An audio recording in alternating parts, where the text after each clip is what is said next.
Happy Peeps, Suzanna here today for Spiegel Mom Scraps to share with you a large photo layout that I created using a digital cut file and Sequins. So that is the layout, and here's the sequence that I used. I used Green Acres and Out of This World. I used a mix of the two, and I pulled the greens that I wanted and the blues. So that is the cut file. I pulled it apart and just turned the Come Fly With Me, and I cut that in the top center of my photo. So this is an 8.5 by 11 photo, and I am using the whole photo as the canvas to create upon with that digital cut file as the title of the layout, and I'm going to back that with just white cardstock. Because I have cut into a photo, I just want the plain white behind it. If I were to put too much color behind it, it would become too busy.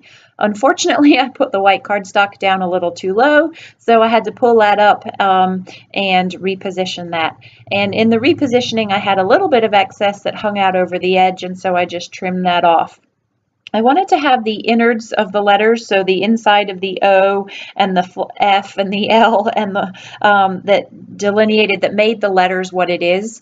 So what I did was I took the letters that they came with, and I put glue on the back, and then I just pushed it through with, as you can see there, an embossing tool, and that pushed, so the innards were stuck to the cut file, which was perfect because it held them in place, allowed me to put the glue and then push them down and have them pop out, kind of like a die cut that's attached to the paper, and position that exactly where it was supposed to be. So that's one way that you can tackle those digital cut files.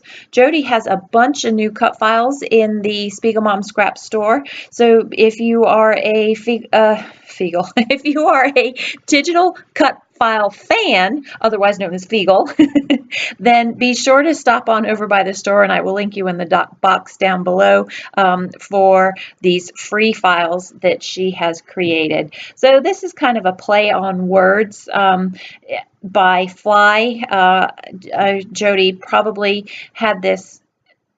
She was creating more of a butterfly was what she was thinking of, but this stroke is known as butterfly, and so I translated this to work for my swimmer. The pattern papers that I'm using here, I just pulled, whoops, that ripped as I cut it, so I decided that I was going to need to fix that. In the meantime, I have cut myself off. So what I was trying to say was these pattern papers are just papers that are from my scrap stash, my pattern paper scrap stash.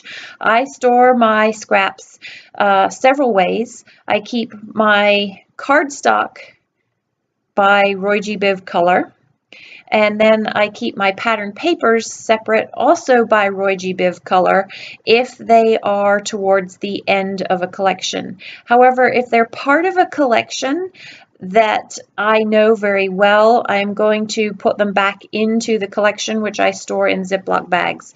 So most of my collections that I store are going to be within the past year.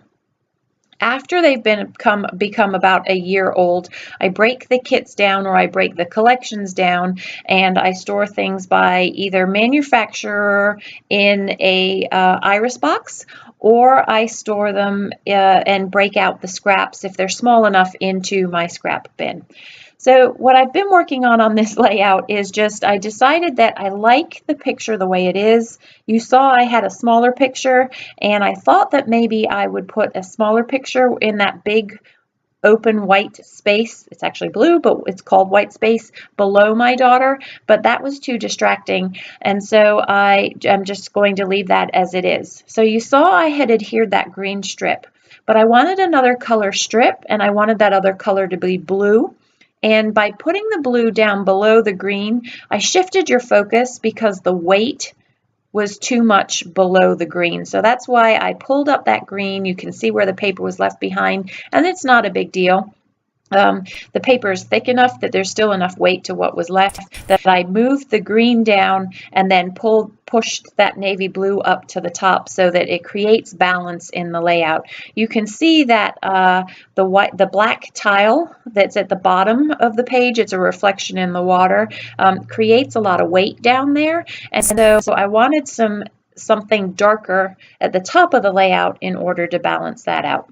So then I'm also going to put 2 strips down the bottom, another blue strip and another green strip. Again, different colors, different pattern papers to add a little bit of variety and some visual interest to the layout, and adhere those down for the footer, as I call it, of the page. I had pulled a bunch of elements that had green and blue. My original intent with this layout was to put that smaller picture at the bottom of the page and then have all of my elements in the center of the page, at the top on the header, and then down at the bottom. The problem is that with "Come Fly" in the title over to the right hand side, if I had put the elements in the center, you can see, if I had put the elements in the center, it skewed the balance of the layout. So by putting the label, the white label, at the top right hand side of the layout, then having her white cap, the white title, slightly off center, and then her cap in the center, and then that other bigger white label down at the bottom left hand side, it moves your eye in a bit of a diagonal down the page, and is less, I'm going to say, annoying. It's a more consistent line of motion because of that "Come Fly With Me" being centered over to the right over there. So I am just going to find some embellishments to kind of fill that. I knew I wanted that big white label for some journaling, but it was really, really glaring white. And so I knew I needed to cover just a little bit of that. And that's why I pulled out that label from, I believe that was Echo Park, that says "Summer Days." I also felt like I needed a little bit more black down the bottom of the page to balance out the layout, which is why I pulled out those Teresa Collins labels and put those black stars, they're actually white stars on black, at the bottom of the label for that weight. So you can see I have the black that's going up the top there, that's the circle. And then I have her black goggles in the middle, and then I have that black line from the Teresa Collins. This banner I am cutting in half because it is too long if I use it whole, and I just wanted a little bit of color. It's hard to see because it's the same tone as the water shadow, but it was fine because it just adds a little extra oomph and kind of breaks up the bottom of the page down there. So that's why I chose to put things where I chose to put them. I'm going to just adhere all of that down, and that's going to take a little bit of time, and I still wanted a little bit more embellishment before I add the sequins. And I told you what 2 sequins mixes that I used. The color palette for this layout is, as you can see, green and blue. Our team colors for our summer swim team are green and blue, so you see the blue water. And then in her hat, which you can't really see in her cap, is a big green W for the team that they swim on. And so I was using team colors here as the color palette for this. And then because she had the black goggles, I do have a splash, it's actually a trio of black elements in there to just kind of pop that a little bit and provide that other contrast color. So I wanted some sequins because it goes very well with the splash of the water as she's swimming and adds that little bit of shimmer to the layout. I've had a lot of people ask over the past couple of months how you get sequins down on a page and how you get it to stick. So there are 2 primary ways that I stick sequins down, and I'm going to show you that. I'm going to zoom into the layout. First of all, I'm going to place the sequins where I want it to be. And it's not exact because I know that when I use my Scotch Quick Dry adhesive, what I do is you'll see, I put adhesive down and then I pick it up and then I move it into the adhesive blob.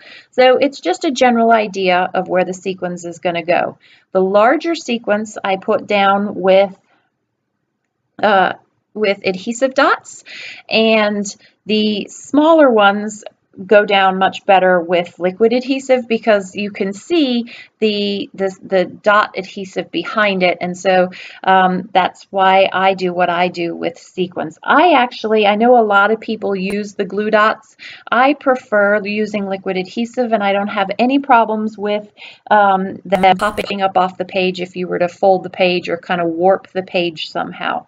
I am putting another touch of black into the layout, and again, just it needs that little bit of a darker color for some weight to the layout. So I'm using these Tim Holtz rub-ons that I got from Tuesday Morning, and that one there says live every day.